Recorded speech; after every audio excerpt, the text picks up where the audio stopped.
ఇంకా వింటున్నావురా బాలు? ఎప్పుడు పోతావురా ఊళ్ళో కొన్ని అక్క? ఇక పొద్దు పొద్దునే మొదలు పెట్టినావా నీ బాసుగాల?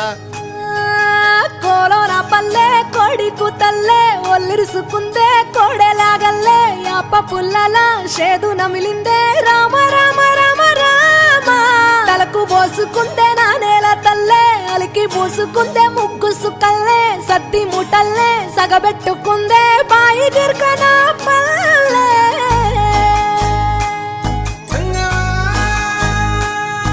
ఏ తెల్ల తెల్లని పాలధారలల్ల పల్లె తెల్లారుతుంటదిరా గుళ్ళోని గంటలు కాడెట్ల మెడలోన జంటగా మోగుతూ ఉంటాయిరా నాగలి భుజాన పెట్టుకుంటే దోస్తులు చెయ్యేసినట్టేరా కొట్టు గోదా పక్కన ఉంటే కొండంత బలగం ఉన్నట్టురా చల్లగాలి మోసుకొచ్చెరా సేను శిలకల ముచ్చట్లు దారి పొడుగు సెట్ల కొమ్మలా రాలుతున్న పూల సప్పట్లు గట్టి మోపులు కాల్వ గట్టులు చెమట సుక్కల్లో తడిసిన ఈ మట్టి గంధాలు